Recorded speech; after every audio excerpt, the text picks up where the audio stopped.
Voilà, oui, que savon pesa très important pour la peau et mutu, qu'on nettoie pour, en tout cas, ce qu'on associe à produit na yo, na savon, c'est très important. Alors, l'élo, tu es solo, il y a 6 savons éclaircissants, il y a Ice Schumer. Tout type de peau va utiliser. Voilà, bien en vraiment et en goana. En tout cas, bienvenue dans Coloris Club 84, ce qui m'a dit ou boyambi biso. Alors, Neka Tolobaki que 6 savons éclaircissants et à Schumer, Ice, il y a un autre présenté les bino lelo pour saler là. Voilà. Premier savon, on a mis Esami Bongo na papaye. Bon, et puis bien fruit à papaye, ça bien ça nourrit et puis ça éclaircit la peau. Et puis ça ka peau moko il y a bien et nettoyer ka peau sous.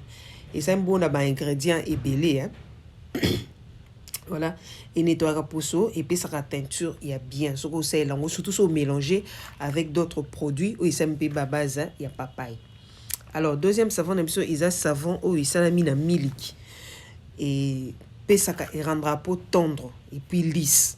Alors ce que c'est là et il t'acapé contre ba bouton, ba tache, acné, ba imperfection à elongi. Yangwana conseil la savon oyo et sami bongo na miliki po epesa le poso na yo éclat ya bien. C'est très important. Ya koyeba tout son type de peau pour osale la pe ba produit na yo sans problème. Bien nango yango ezapé éclaircissant. Alors troisième savon na biso il y a orange, base orange. Donc ils bien parce que ils rendre peau tendre, lisse et puis très kitoko, na fraîcheur les sous. Alors, ici ça appelle bas bouton, hein, bas acné, bas point noir, plein de choses.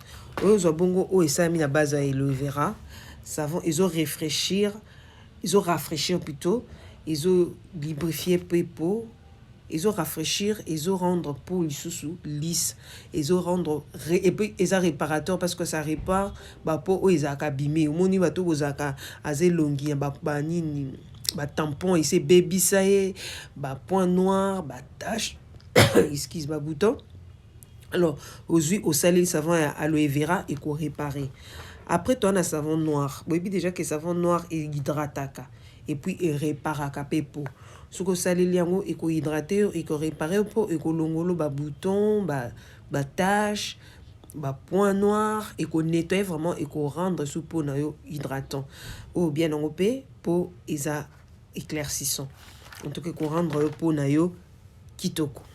Alors pour nous sous qui ça tu as un savon et salami na concombre et hydrataka et puis et nettoyaka vraiment et qu'on nettoyer en profondeur aux an ba problème qui t'anende na ndenge savon ou ya concombre soko yango et qu'on nettoyer vraiment et qu'on nettoyer et qu'on bimisa yo éclat ya elongi na yo éclat ya nzoto na yo. Alors bien ba savon yango yo isa bongo éclaircissant de na otoloba mais base nango vraiment ba ingrédients ba saleli eza na sodium, maï, glycérine eza na acide palmitique pe eza na mwa makambo ebele acide citrique eza na kati. Voilà ce que saleli yango bien nango yango wana bien nango pe susu eza que basalela yango kana elongi te mais okosalela yango nzoto mobimba tous les corps.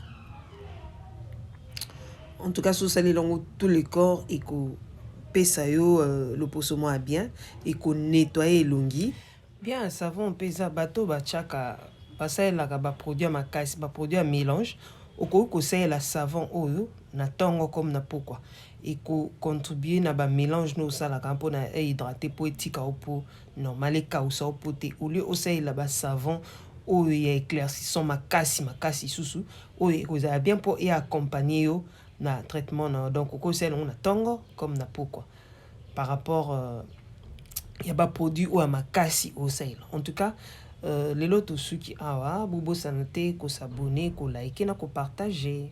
Bye.